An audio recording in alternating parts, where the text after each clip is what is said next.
Welcome to Crimson Clues, where shadows hide secrets and silence reveals the truth. Chapter 1. The morning of October 3rd, 1934, brought an unexpected ripple of controversy to the sleepy village of St. Mary Me, where life was as predictable as the chime of the church bell. The Ducast huts were bathed in a gentle golden glow as the sun had just begun to peek over the horizon. Mrs. Jane Marple was drinking tea by her window when she heard a very strange noise. "Oh, it's gone again, I tell you," Mrs. Bantry's sharp, outraged voice echoed from her garden gate. "Dolly, 3 bottles this week. How could anyone survive without milk for breakfast?" Miss Marple cocked her head toward the open window. Her knitting needles paused in mid-stitch. Mrs. Bantry, a heavy woman with a tendency for dramatics, was addressing Dolly Price, the postmistress, who stood grasping her bicycle with a look of mingled irritation. "It's not just you, Mrs. Bantry," Dolly said in a quiet but determined tone. "The vicar's cook was in a bad mood this morning and claimed that their milk disappeared before she could get it from the door, and Mrs. Harrow lost 2 bottles yesterday." With her mind already sorting through the details, Miss Marple's delicate blue eyes narrowed slightly. "Milk bottles from multiple households are disappearing before sunrise." She considered it to be a really odd situation. Petty arguments were nothing new to St. Mary Me. Hedges that overhang, borrowed tools that are never returned. However, stealing was unusual, especially when it came to something as commonplace as milk. Miss Marple put down her knitting, got up, and repositioned her lace cap. With her shawl tucked carefully over her shoulders, she stepped out into the cool morning air and headed for the local shop, where such issues were bound to be discussed. The center of St. Mary's gossip was the shop owned by the busy Mrs. Tuttle, and Miss Marple knew it would provide a more accurate picture of this peculiarity. A small group of locals stood by the counter, their voices overlapping in a chorus of complaints, and the air within smelled of paraffin and fresh bread. Mrs. Tuttle was in her element as she wiped her hands on her apron, expressing both sympathy and conjecture in equal measure. "It's that new milkman, Alfie Brown," Mrs. Tuttle continued. "Mark my words," her eyes shining with determination. "Ever since he took over from old Mr. Gibbs, things have gone airy. Alfie, get that straightened up. Always leaving before the sun comes up." "Nonsense," interrupted Mr. Pye, the pious bachelor who owned the only antique store in the village. "Alfie is a good boy. Those youngsters from the council houses are most likely up to not good. Last week, I caught a glimpse of little Tommy Slade, who appeared to be quite guilty." Miss Marple stood silently behind a biscuit canning shelf and listened without saying anything. She saw Mrs. Tuttle's cheeks flushed, Mr. Pye's chin tilted defensively, and young Sally, the store assistant, looked quickly toward the door as though someone was about to arrive. The hamlet was a patchwork of minor conflicts, and Miss Marple was more aware than most of how these may come together to form something far more complex.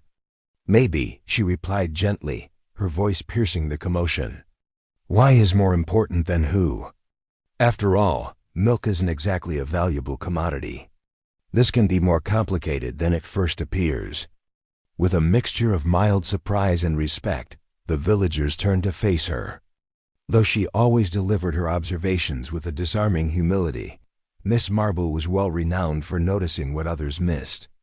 "More to it," Mrs. Tuttle snorted, yet there was a hint of doubt in her voice. "Miss Marple, it's only milk. What else might there be?" Miss Marple grinned as her eyes glistened with that subtle intelligence that was so frequently overlooked. In a hamlet like ours, even the smallest things can conceal the most important secrets. "My dear Mrs. Tuttle," Miss Marple's mind was already working when she returned to the morning light. The disappearance of milk bottles wasn't random. There was someone out there with a purpose, and she was going to discover it. "Where in the world are you working on mysteries with us, detective? Before we go on, in the comments, include your location. Click subscribe if you want to read more twisted stories. The case file for tomorrow is even more bleak. Remain alert. Whispers in the village. Chapter 2. As though the missing milk bottles had sparked something more profound than simple annoyance, St. Mary's buzzed with restless energy the next morning. Seated in her tiny room overlooking the high street, Miss Jane Marple observed the passing peasants, some in a hurry, others loitering, all whispering. She sipped her tea without touching her knitting, since the puzzle was taking up too much of her thoughts. By midday, she concluded that she needed to return to the local shop.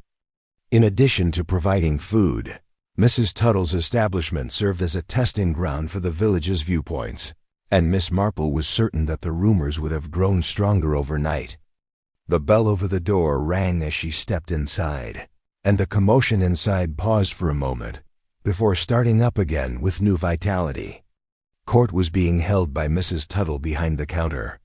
With her fists firmly on her hips, she exclaimed, "I'm telling you, it's that newbie, Mr. Langley.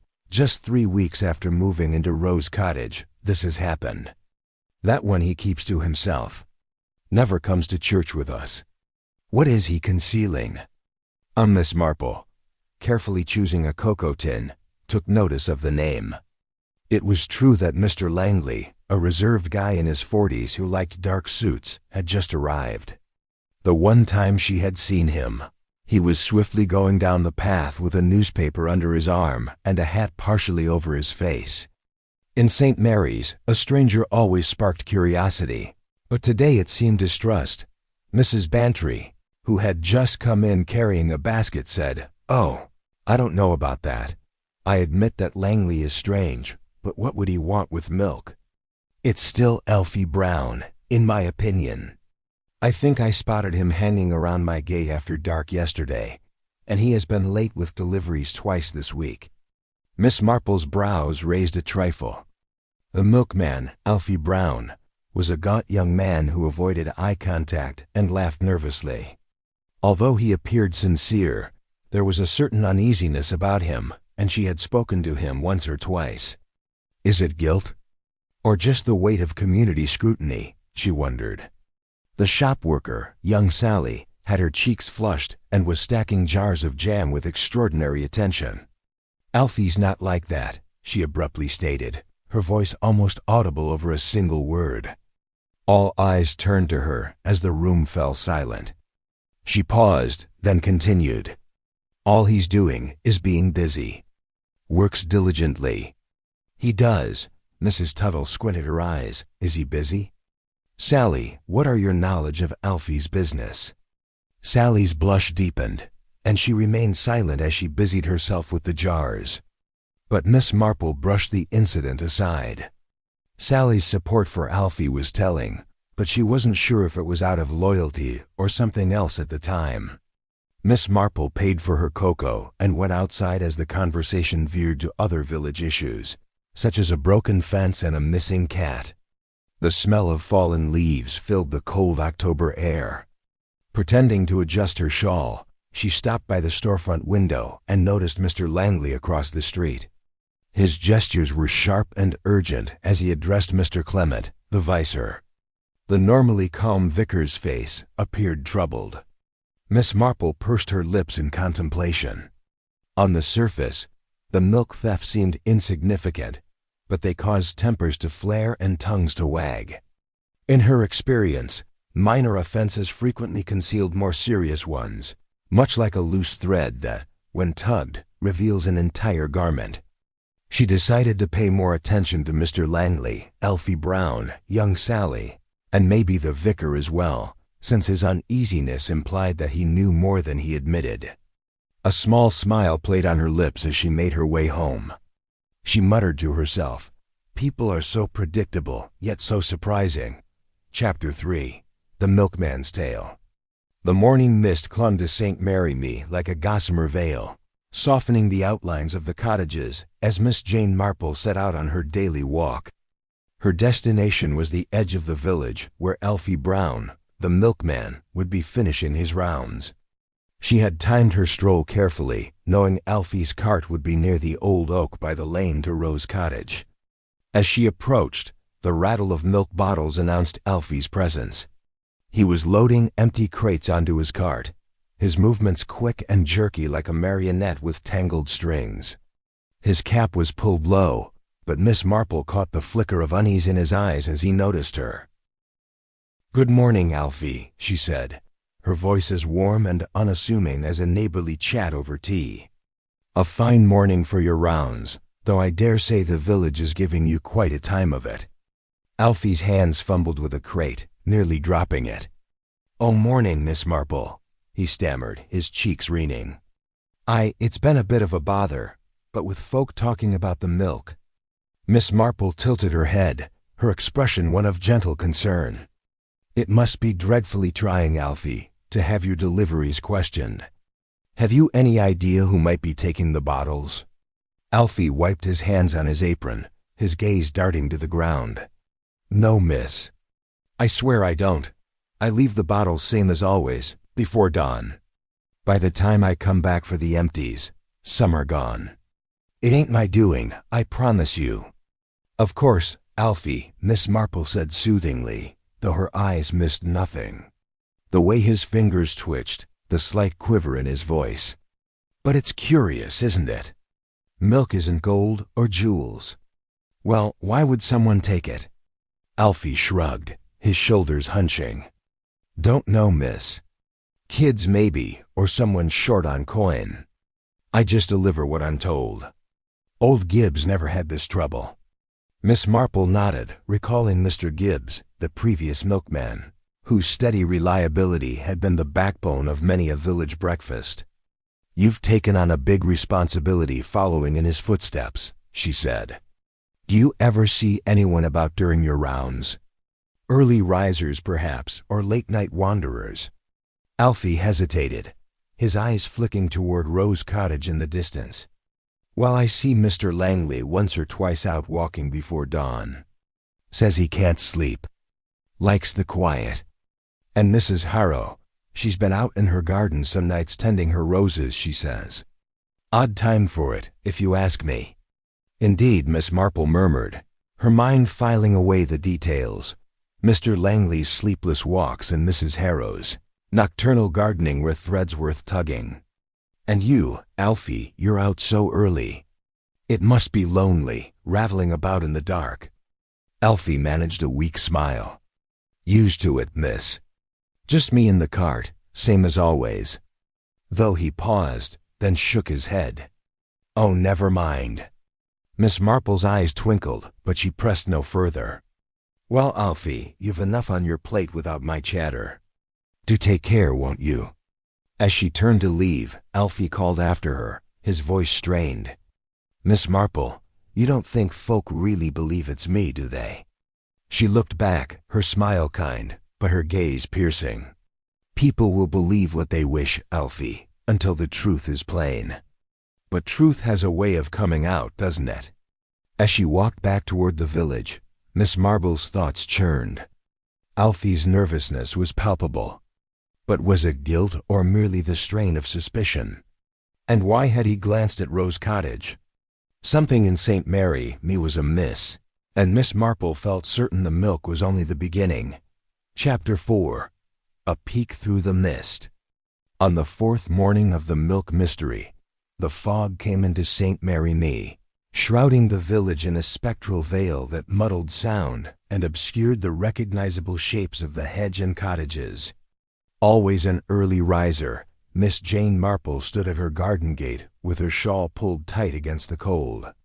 Not out of sentimentality, but because she knew mysteries frequently surfaced during the quiet hours, she had resorted to watching the dawn. A faint clink and the distinct sound of glass striking stone reached her ears as she looked into the mist. Her expression was calm, but her heart raced. The sound seemed to be coming from the direction of Mrs. Bantry's cottage, so she moved forward, her sensible shoes silent on the damp path, and headed toward it. A person sprang out of the mist before she could get to it. A hunched figure driving quickly down the lane. As soon as it had emerged, the figure was enveloped by the mist, but Miss Marple halted, her eyes straining to make out features. The fog manipulated shapes and sizes, but all she saw was a long coat and a hat, possibly a man's, As she arrived at Mrs. Bantry's gate, her friend emerged, holding a dressing robe and appearing completely distraught. "Jane," Mrs. Bantry blurted out as she saw her. "You leave early. Don't tell me you've run out of milk either." Miss Marple gave a small smile. "I just heard something, Dolly, but not yet. I believe there's a bottle close to your door. Have you seen anyone?" Mrs. Bantry's eyes widened. "See, in this fog, I can barely see my own gate, but the milk's gone again." Indeed. 2 bottles disappeared as if they were ghosts. "It's frustrating." They were standing there when Mr. Pye, the antique dealer, came over, his umbrella swaying in the fog. The annoyance pinched his face. He said, "Good morning, ladies," but his tone betrayed that. "You must have heard. And my milk is gone. However, I noticed something late yesterday night near midnight, to be exact. Bold as brass, a figure skulking by the churchyard." Miss Marple became more interested. "Mr. Pye, a figure. Could you explain them?" Mr. Pye, obviously enjoying the attention, adjusted his glasses. "It's difficult to say, Miss Marple. Even then, the fog was dense. I believe they are tall and going quickly. That Langley guy might have been involved. He always lurks around at strange hours. Or young Tommy Slade getting into trouble." Mrs. Bantry gave a snort. "Slade Tommy? He is too indolent to leave before noon. Alfie Brown or someone filling in for him is my bet. Lately, he has been far too jittery."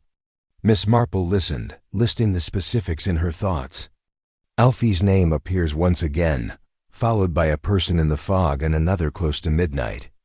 She remembered his anxious glance toward Rose Cottage during their conversation, and now her name was coming up just as often. She felt the milk thefts were a thread in a larger web of mistrust that the hamlet was weaving itself into. "Perhaps," she added gently, "we could all watch tonight. The truth cannot be permanently concealed by the fog, even though it may conceal the offender." Mrs. Bantry was doubtful, but Mr. Pye nodded wisely. She remarked, "You and your truths. Jane, I just want my milk back." The fog appeared to get thicker as Miss Marple made her way home, reflecting the mystery itself. A village on edge, a clink of glass, a mysterious figure. Little hints yet in me. St. Mary. Great discoveries were frequently the result of small clues. Chapter 5. The Uncomfortable Confession of the Vicar. Miss Jane Marple was walking toward the vicarage when the afternoon sun pierced the morning fog and illuminated the churchyard of St. Mary Me. Mr. Leonard Clement, the vicar, was a gentle guy who often gave more earnest than elegant sermons. But when she had seen him with Mr. Langley the day before, Miss Marple had noticed his distressed look. She thought it was time for a visit. In his study, she discovered Mr. Clement, surrounded by books and a slight sense of detachment. His grin was warm but forced as he stood up to meet her. He pointed to a chair and remarked, "Miss Marple, what a pleasant surprise." She settled herself with the ease of someone used to putting others at rest and said, "Thank you, Leonard, but I shan't stay long. It's the milk that has led me to this strange situation. I assumed you might have heard something about it, and it's creating quite a commotion." Mr. Clement ducked her eyes and stared at a pile of papers while his hand struggled with a pen. "The milk?" "Yes," he said. "A odd affair. Mrs. Hill, my cook, was the most agitated this morning. Again, 2 bottles are gone. The village is restless, but I've warned her to stop." With gentle yet inquisitive eyes, Miss Marple nodded. "Leonard, I'm interested in the restlessness. When people speak, the truth is frequently revealed. Have you observed anything out of the ordinary? Maybe on your walks in the evening?" The vicar shifted in his seat, his face going a little pale. "Well, I suppose I should mention it, though it's likely nothing." After hesitating, he leaned forward and spoke softly. "I was on my way back after seeing old Mrs. Grayson 2 nights ago. It's been bad for her, you know. I spotted someone close to the churchyard at about 11 o'clock in the evening. They were observing the village from the lich gate. I admit it gave me a spin. In her lap sat Miss Marple's knitting, which she had brought along as a prop for such occasions. You mentioned someone, but are you able to identify them? Mr. Clement gave a headshake. I didn't stay because it was too dark, but they were tall, and initially I thought it might be Mr. Langley. He frequently stays out late, claiming it's for his health, but anyone could have done it. Even her young Tommy Slade was a fan of Alfie Brown. Miss Marble's thoughts was racing, but she added softly, or someone else entirely. It was clear that the vicar was uncomfortable, and his hesitation to mention names implied that he knew more than he wanted to disclose. Did this figure see you, Leonard? He answered hastily, I don't think so, and then paused. However, I got a note yesterday that was hidden beneath the vicarage door. Just mind your own business, it stated. Those words in a scrolled hand, without a signature. Miss Marple's eyes glowed, but her face stayed serious. How curious, she remarked. You also don't know who might have sent it, Mr. Clement answered, his voice hardly more than a whisper. None, but Miss Marple, I'm uneasy about it. This milk business seems to be more than just silly jokes. Yes, it does, she said, getting up to go. Leonard, I appreciate your candor. And will you not exercise caution? Villages tend to conceal their secrets from view. Miss Marple thought over the note as she re-entered the churchyard. A warning to the vicar indicated that the milk thefts were no longer a minor issue and that someone felt frightened. Alfie, Mr. Langley, or maybe someone else hiding in the shadows of St. Mary Me. To untangle this knot, she would have to walk very cautiously. Chapter 6. The Secret of the Widow. The borders of the charming homes in the hamlet were softened by the golden haze cast by the late afternoon light on St. Mary Me. With her knitting basket in hand, Miss Jane Marple headed for the lane where widow Mrs. Harrow resided. With its yard overrun with roses that appear to preserve secrets as obstinately as their owner, the widow's tiny ivy-covered cottage stood out. Miss Marple was intrigued by Alfie Brown's description of Mrs. Harrow's nighttime gardening and decided to make a neighborly call. Since her husband's passing 3 years ago, Mrs. Harrow has been a quiet enigma in the community, seldom seen outside her garden gate. She was described as quirky and possibly grieving in whispers, but Miss Marple had a suspicion that her loneliness was more complex than it first appeared. After a prolonged silence, the door creaked open as she gently knocked. In front of her was Mrs. Harrow, a slender woman with piercing gray eyes and a countenance etched with silent defiance. Miss Marple, she remarked in a calm and courteous tone. To what do I owe the visit? Oh, nothing pressing, Mrs. Harrow, Miss Marple said in a summer breeze-light voice. I stopped by to check on you while I was out and about. Hasn't the village been quite unsettled by these milk thefts? Mrs. Harrow pursed her lips and motioned for Miss Marple to come in. The parlor was dim, its curtains half drawn with a faint scent of lavender and old paper. Mrs. Harrow added, I've lost a bottle or two myself, as she took a seat. But I don't fuss over it. There is too much time for gossiping. Miss Marple looked around the room and nodded. The ancient picture of a man dressed as a soldier. On the table was a pile of unopened letters. She remarked, It's curious, though, that something as insignificant as milk should cause such a commotion. You've been caring for your roses at night, said Alfie Brown. It must be peaceful. Gardening in the quiet hours. Mrs. Harrows froze her fingers on her chair's arm. Alfie talks too much, she replied forcefully, but her face stayed calm. I have trouble sleeping, and the roses require attention. I like the night. Miss Marple answered, Of course, with a disarming smile. Though it's brave, wandering about in the dark. During your walks, have you observed anything out of the ordinary? Maybe someone close to the milk crates, or a stranger. Miss Marple briefly believed she glimpsed a shadow of terror when Mrs. Harrow's eyes wavered. Last week, long after midnight, I noticed a light in Rose Cottage, but the widow claimed that I keep to myself. Mr. Langley, I assume, though what he does at such hours I couldn't say. Miss Marple's expression showed nothing, but her interest grew. She said, "There's a light in Rose Cottage. That's strange, and nothing else." Maybe there were no bottle noises.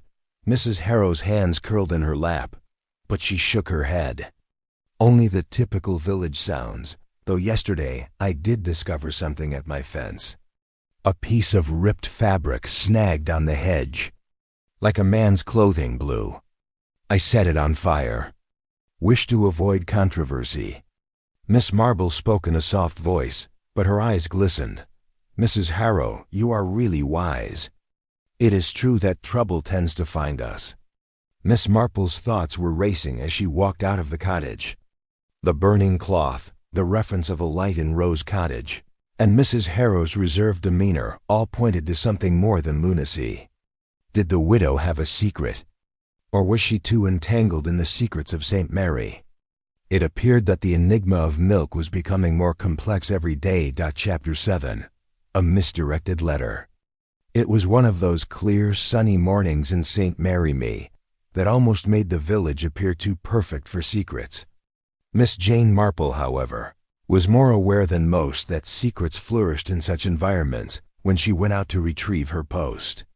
When she arrived at her gate, she saw one envelope on the walkway, a little crumpled, as though it had been dropped in a hurry. It was addressed to Rose Cottage, the mysterious residence of Mr. Langley, rather than to her.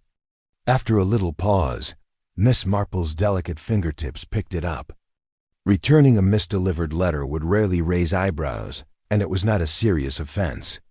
But when she flipped it over, she saw that the address was hurriedly and unevenly scrolled, and that there was no sender's name. Her silent companion, curiosity, roused. Her movements were deliberate, but calculated as she walked to Rose Cottage. Little was revealed by the cottage's closed windows and well-kept bushes. Apparently, Mr. Langley wasn't home. The door was closed, and Miss Marple put the envelope in her basket after making sure no one was looking. She promised herself that she would return it later, but first she might want to have a closer look. With her knitting needles idle for once, Miss Marple carefully opened the package back in her parlor, the curtains pulled exactly so. A solitary piece of inexpensive paper with a brief message written in the same scrolled hand was inside. "If you don't speak, the bottles won't be the only thing that disappears." She felt a tingle of recognition rather than dread at the words. This was not a small-time theft nor a foolish prank. The note addressed to Mr. Langley implied that he was either a victim or a participant in a more complex game, and the milk mystery had taken a darker turn. With her thoughts racing, Miss Marple put the note back into its envelope. "Mind your own business," was the vicar's warning message, and she wondered whether both had been written by the same hand. This new letter was directly linked to the thefts because it mentioned bottles. But why put Mr. Langley in danger? Was he taking the milk, or was he unintentionally approaching a secret that someone wanted to keep hidden, like the vicar? She made the decision to pay a visit to Dolly Price, the postmistress, who kept a close check on everything that happened in the village. At the counter, Dolly was sorting mail when Miss Marple came in, her normally brisk demeanor softened by a hint of weariness. Miss Marple said, "Good morning, Dolly," in her kindest voice yet. "This morning, I discovered a letter addressed to Rose Cottage by my gate. Isn't it interesting how things go wrong?" Dolly's hands hesitated, and she looked up, her eyes squinting. "Very curious," she remarked. "People say I've lost a couple of letters recently. Yesterday, Mr. Langley stopped by to inquire about any updates on his situation. He appeared nervous." Miss Marple gave a nod, her face showing a hint of curiosity. "You say you're anxious? Maybe he's anticipating something significant. Does he get a lot of posts?" "Not much," Dolly said, going back to sorting. "He's picky about it, though. He always examines himself. Never rely on someone else to pick up. And now that I think about it, young Sally was also inquiring about him. That's strange." Miss Marple made a little curvature of her lips. "The shop assistant, Sally. was asking about Mr. Langley after vehemently defending Alfie Brown. Miss Marple was convinced that the misdirected letter was a crucial piece in the puzzle of St. Mary Me's mystery. With the envelope still in her basket and its mysterious warning still ringing in her head, she thanked Dolly and walked away. "A letter thread is like a weed in a garden," she muttered to herself as she made her way home. "It's tiny, but it suggests something far bigger underneath." Chapter 8. The Garden Party Incident. The annual St. Mary Me Garden Party, held in the sprawling grounds of Mrs. Bantry's manor, was a cherished tradition, where the village gathered under the pretense of charity but thrived on the undercurrents of gossip and rivalry. On this particular Saturday, the sun shone with a deceptive cheer, casting dappled shadows over the neatly trimmed lawn. Miss Jane Marple, dressed in her best lavender frock and a wide-brimmed hat, moved among the crowd with the quiet grace of one who saw everything and said little. The air was thick with the scent of roses and freshly baked scones, and the hum of conversation was punctuated by laughter and the clink of teacups. Yet beneath the joviality, Miss Marple sensed a tension like a tightly wound spring. The milk thefts, now a daily occurrence, had frayed tempers, and the cryptic note she had found, still tucked safely in her writing desk, hinted at something more sinister than petty larceny. She paused by a table laden with lemonade and cakes, her eyes scanning the gathering. Mrs. Bantry, resplendent in a floral dress, was holding court near the rose arbor, her voice carrying over the crowd. "It's an outrage, I tell you," she declared to a cluster of villagers. "4 bottles gone this week. I've half a mind to set a trap myself." Mr. Pye, the antique dealer, adjusted his spectacles with a sniff. "Traps, Mrs. Bantry, hardly necessary. It's clear as day that young Tommy Slade is behind it. I saw him loitering near my gate again, bold as brass." Miss Marple noted the accusation, but her attention was drawn to Alfie Brown, who stood awkwardly at the edge of the group, his milkman's cap clutched in his hands. His face was flushed, and his eyes darted nervously towards Sally, the shop assistant, who was serving tea nearby. Sally's cheeks were pink, and she avoided Alfie's gaze, her hands trembling slightly as she poured. Before Miss Marple could approach, a sharp voice cut through the chatter. "If you ask me, it's not Tommy at all." It was Mrs. Tuttle, the shopkeeper, her arms crossed and her eyes blazing. "Alfie Brown's been late with deliveries for weeks, and I've seen him whispering with that Langley fellow. They're in it together, mark my words." Alfie's head snapped up, his voice cracking with indignation. "That's a lie, Mrs. Tuttle. I ain't never Mr. Langley's just a customer, same as you. I deliver his milk, that's all." The crowd turned, murmurs rippling through them. Mr. Langley, standing alone by a yew hedge, looked up from his cigarette, his expression unreadable. He was a tall man with a gaunt face and eyes that seemed to see too much. Miss Marple watched him closely, recalling the note addressed to him. "Keep quiet, or the bottles won't be the only thing to vanish." Mrs. Bantry stepped in, her tone commanding. Now, let's not turn this into a spectacle. Alfie, you must admit your deliveries have been irregular. And Mr. Langley, you've been awfully quiet about all this. Haven't lost any milk yourself, have you?" Mr. Langley exhaled a plume of smoke, his voice cool. "I have, as it happens, 2 bottles this week. But I don't make a fuss over trifles. Perhaps you should all do the same." The remark stung, and Mrs. Tuttle bristled. "Trifles when honest folk can't get their breakfast.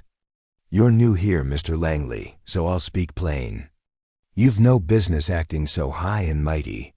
The argument might have escalated, but the vicar, Mr. Clement, appeared, his hands raised in a placating gesture. "Please, friends, this is a day for charity, not quarrels. Let's enjoy the afternoon." His voice was steady, but Miss Marple noted the strain in his eyes, no doubt lingering from the warning note he had received. As the crowd dispersed, Miss Marple approached Sally, who was now alone, rearranging cups with unnecessary care. "You seem troubled, my dear. Miss Marple said gently. "Is it the talk about Alfie? You spoke up for him before." Sally's eyes widened and she glanced around before whispering, "It's not fair, Miss Marple. They're all against him. But Alfie's no thief. He told me he's been getting notes too. Someone's threatening him, telling him to keep quiet. He's scared, but he won't say why." Miss Marple's heart quickened, though her face remained serene. "Notes, you say? Did he show you one?" Sally shook her head. "He burned it. Said it was safer, but he's worried sick." "Miss Marple, I think he knows something he shouldn't." Before Miss Marple could press further, Mrs. Harrow, the widow, approached, her sharp eyes fixed on Sally. "Gossiping again.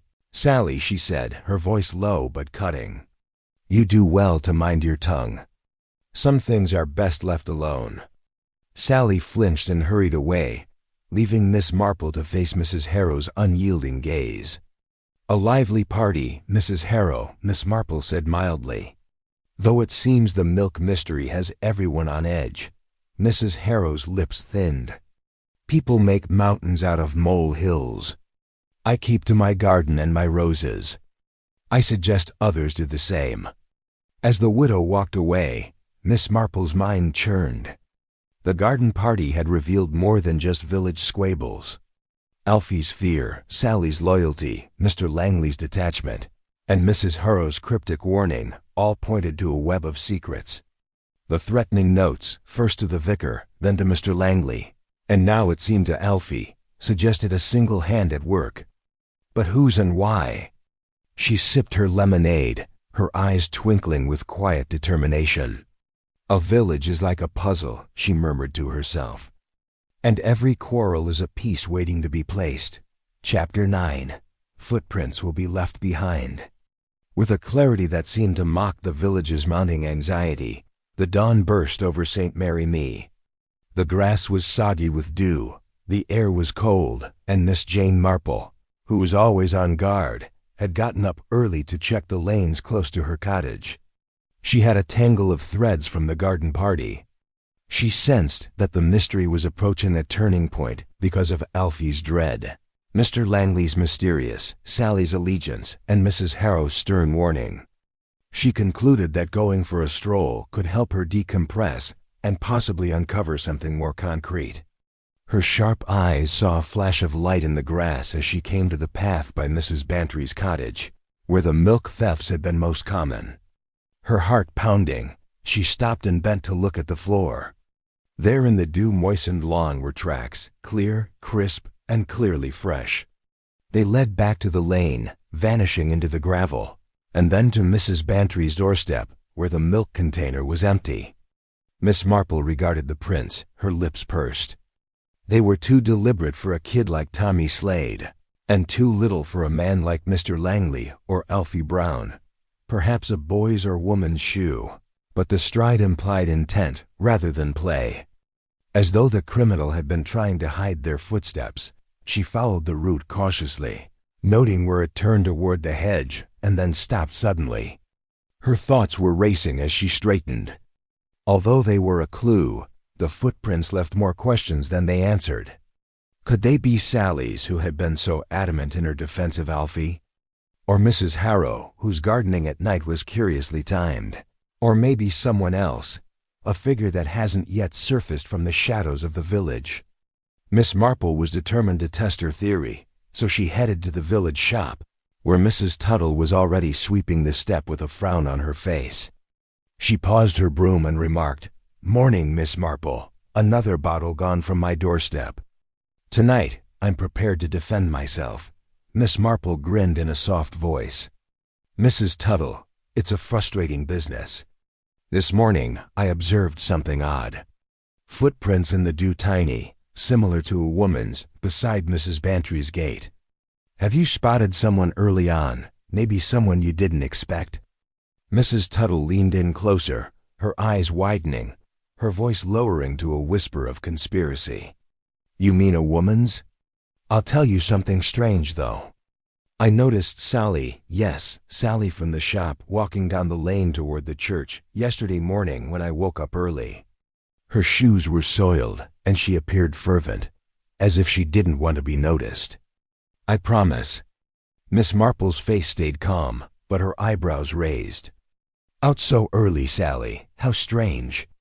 Was there anything she said about it?" Mrs. Tuttle shook her head and said nothing. "She's been jittery recently, though, and she's always whispering to Alfie. I think they're hiding something. Perhaps she is assisting him in stealing the milk to pay off some obligation."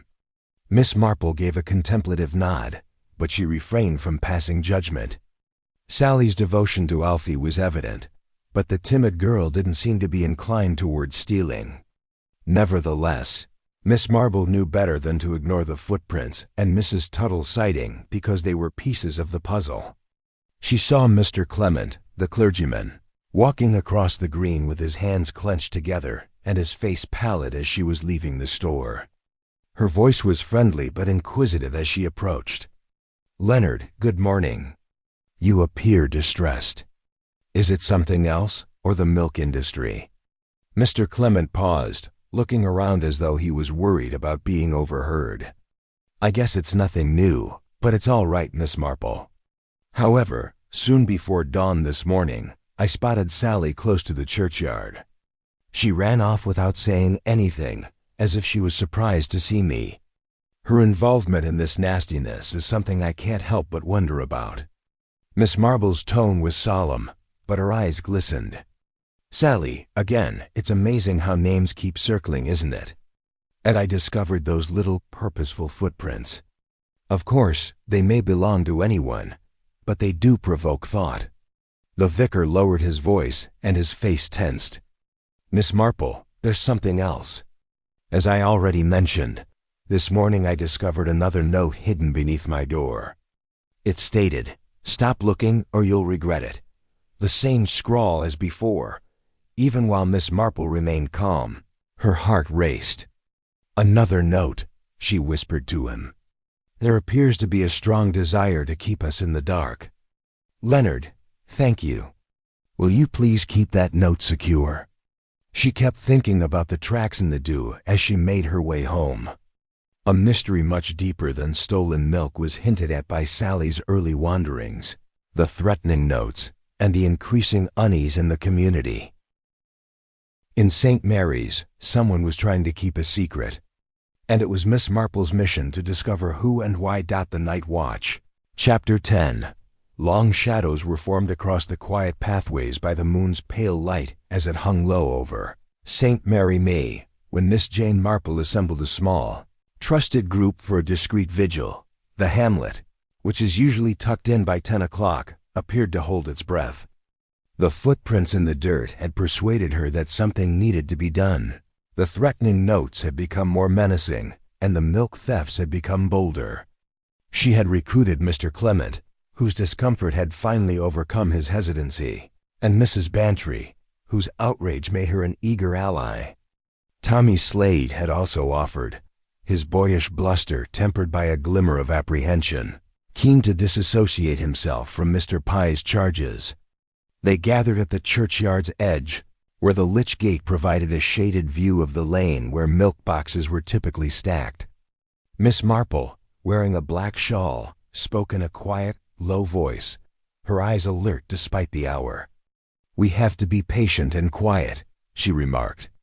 "Even the smartest people make mistakes in the dark, but whomever is behind this is cunning." With a tea thermos in her palm like a weapon, Mrs. Pantry muttered, "I hope we catch them red-handed. Jane, say I'm tired of eating dry toast for breakfast," Mr. Clement whispered as he stood rigidly next to her. "I pray this ends tonight. Those notes, they've left me quite unsettled," Tommy hissed while hiding behind a yew tree. "I'll give that Langley guy my best, acting like he owns the area and skulking around." Miss Marple looked at the lane and held up a hand for stillness. Except for the rustle of leaves and the occasional hoot of an owl, the night was quiet. Alfie Brown brought the milk crates just before midnight, their glass bottles enticing bait as they glittered dimly in the moonlight. Another hour went by, and Miss Marple's friends became restless. Tommy shifted and muttered something about the cold, while Mrs. Bantry suppressed a yawn. However, Miss Marple stayed still, her patience refined by years of silent observation. The calm was broken by a slight sound as the church clock struck as well. There was the unmistakable clink of glass, followed by a gentle crunch of gravel. Tommy muttered, "There," indicating the lane. Something stepped out of the darkness and sped toward Mrs. Bantry's gate. It was small, with a dark coat covering its face with a scarf. As though conscious of being observed, the figure moved quickly but cautiously as it reached for a milk bottle. Miss Marple's countenance stayed calm, but her heart raced. She tracked the figure with her eyes and murmured, "Stay still," to the others. "Oi, stop right there." But Tommy, impulsive as ever, leaped forward, shouting. The bottle smashed on the path as the figure froze and ran away. The culprit's footsteps faded toward the churchyard as the sound reverberated like a gunshot and disappeared into the darkness. Mrs. Bantry let out a gasp. Mr. Clement prayed in a whisper, and Tommy pursued, only to come back a few seconds later, exhausted and without anything. His voice was heavy with frustration as he continued, "They're gone. They were as quick as a fox." Didn't receive a favorable glance. Miss Marple crouched by the shattered bottle, her fingers grazing the fragments. "Softly, no matter, Tommy," she said.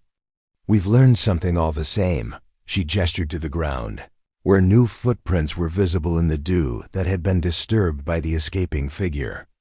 Tiny, similar to those she had already seen, and heading for the churchyard. Mrs. Bantry looked behind her. "Jane, a woman's shoes once more. Do you believe it to be Sally? Her behavior has been quite odd." Mr. Clement gave a headshake. "Sally is an excellent girl. Anyone could be the culprit. Maybe Mrs. Harrow, or possibly someone we haven't thought of." Miss Marple stood up, her thoughts whirling. The figure's little feet and slight physique suggested that it was a lady, or even a young person, but the coat and scarf prevented identification. Although Mrs. Harrow's nighttime routine and Sally's early wanderings raised suspicions, the notes to Mr. Langley, Alfie, and the vicar pointed to a more extensive plot. Her words, "We mustn't jump to conclusions," however. These footprints form a thread, and patterns are the result of threads. Miss Marple stood by the lich gate as they scattered, her gaze sweeping the darkness of the churchyard. The night guard had tightened the net, but it had failed to apprehend the criminal. Someone in St. Mary was becoming desperate, and she was aware that desperation frequently resulted in errors. Chapter 11. The Covert Motivation. When I woke up the morning after the night watch, the village was tense. Half-formed thoughts and murmured suspicions permeated the air. The clues had piled up like leaves in an autumn storm, and Miss Jane Marple, sitting in her parlor with a cup of tea, sorted through them. A secret that someone was desperately trying to keep safe was indicated by the footprints in the dew, the menacing messages, and the vanishing figure in the shadows. However, Sally's silent admission during the garden party that Alfie had received a menacing note was what had changed Miss Marple's perspective. In an attempt to get more from the girl, whose devotion to Alfie seemed to be both her strength and her burden, she made the decision to go to the local shop where Sally would be working. The bell jingled as she walked in, and Mrs. Tuttle, her face a mask of frustration, looked up from her ledger. She remarked, "Another bottle gone, Miss Marple. I'm at my wit's end." "Who else, if not Alfie?" Miss Marple smiled sympathetically, her gaze straying to Sally, who was tin-stacking distractedly. "It's a puzzle, Mrs. Tuttle," she stated. "But puzzles have solutions if one looks closely enough. Sally, my dear, might I have a word?" Despite her pale cheeks, Sally looked up, nodded, and followed Miss Marple to a peaceful area of the store. "I understand that you're concerned about Alfie," Miss Marple said, in a quiet yet firm voice. "You mentioned that he got a note similar to the vicar's. Was there anything else he told you? Something that could make sense to us?" Sally's eyes darted to the door, and her hands twisted in her apron. "He didn't want to say much," she whispered. "But Miss Marple is afraid of him." He claimed to have seen something inappropriate a few weeks prior to the milk's disappearance. He claimed it's the reason he's being threatened, but he wouldn't tell me what. Miss Marple's face stayed composed, but her heart raced. She repeated something he saw. Maybe beside Rose Cottage or the churchyard. With a hardly discernible voice, Sally nodded. Close to Rose Cottage. One late night while delivering, he noticed someone working in the garden. Mr. Langley's, not Mrs. Harrow's. He found it strange, but then the messages began, warning him to be silent or face regret. Miss Marple's thoughts were racing, trying to make the connections. The milk thefts, the threatening notes, and the digging in Mr. Langley's yard all pointed to a much darker motive. She thanked Sally and walked out of the store, hoping that Mr. Clement would tell her more about Mr. Langley's past at the vicarage.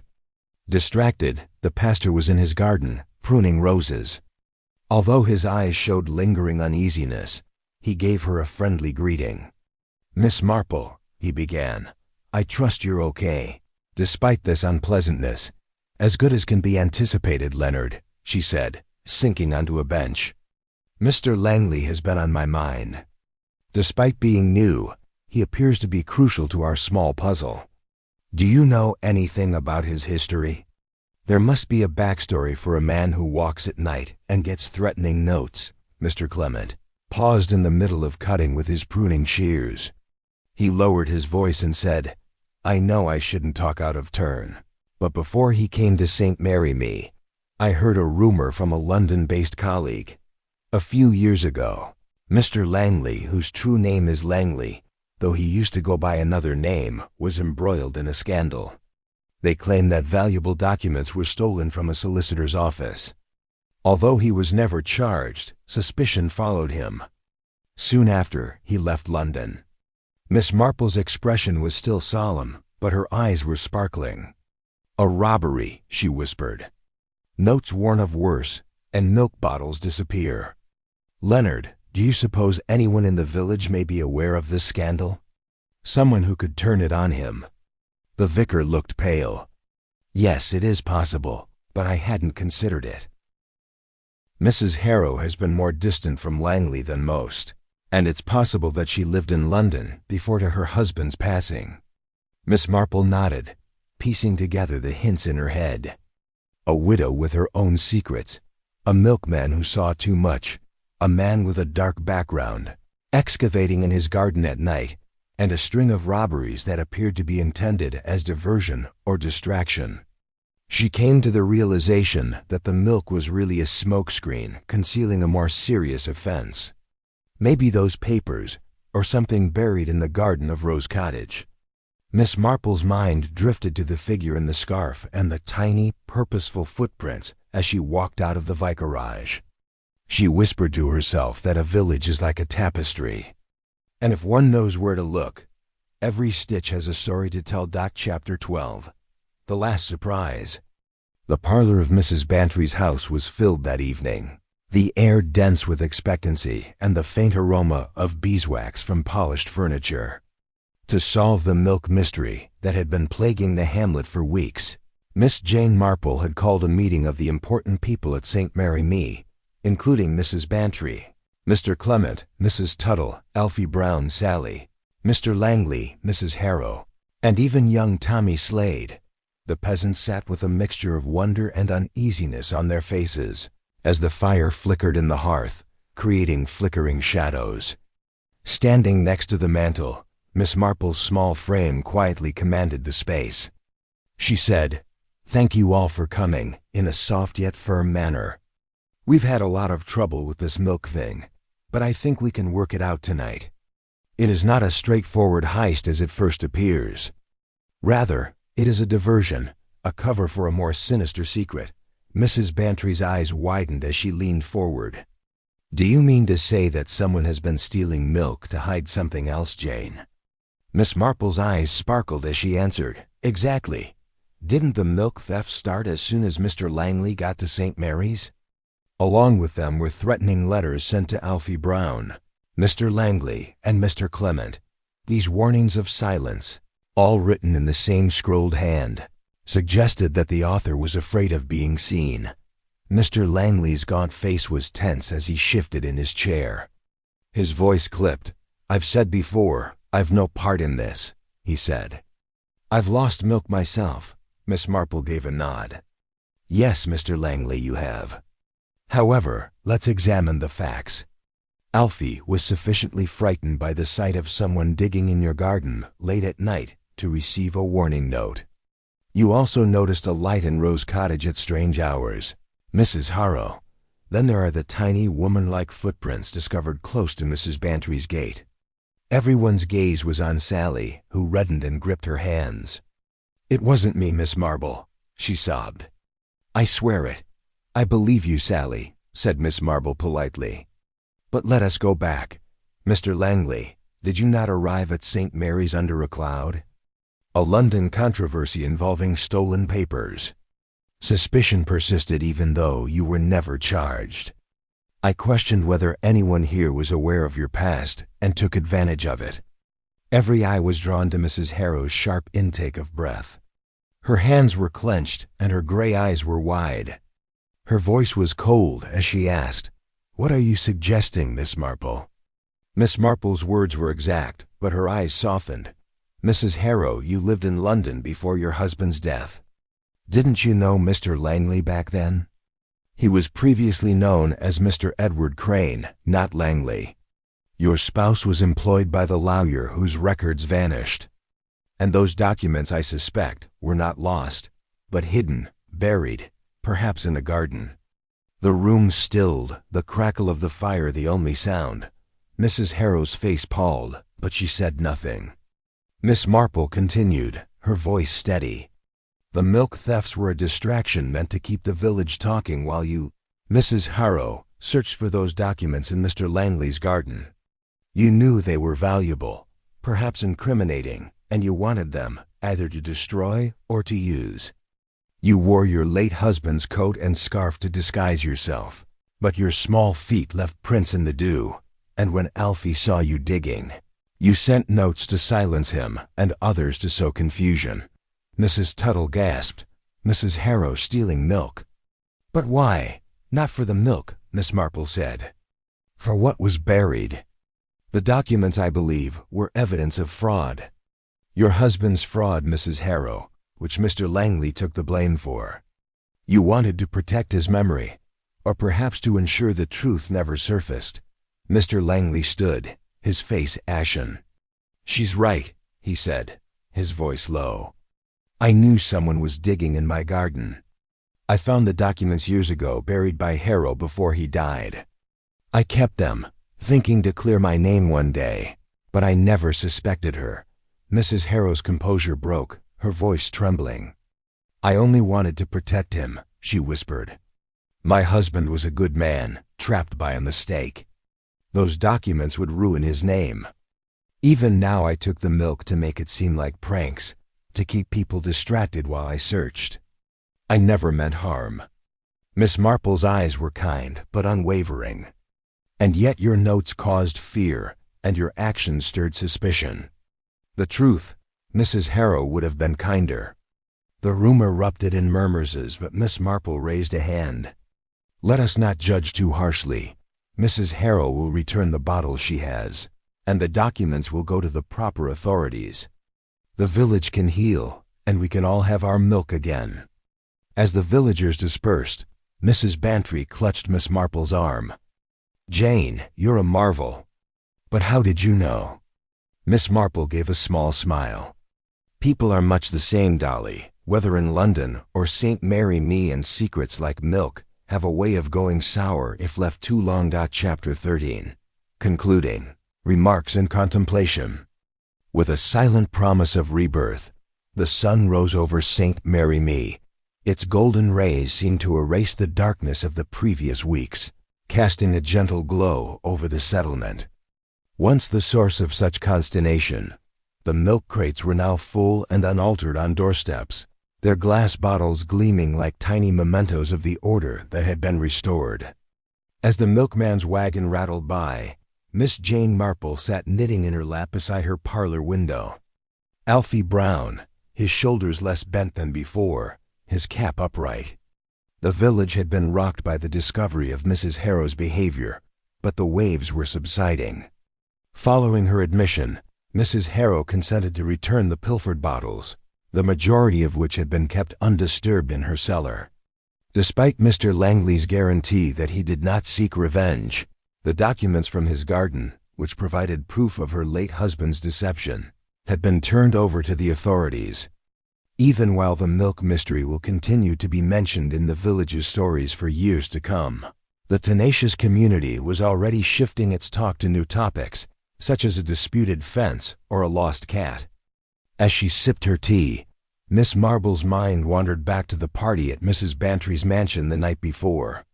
With a mixture of relief and dismay, the people had scattered, their suspicions allayed, but their pride a little stung. Ever the kind hostess, Mrs. Bantry had pronounced the situation a victory for common sense.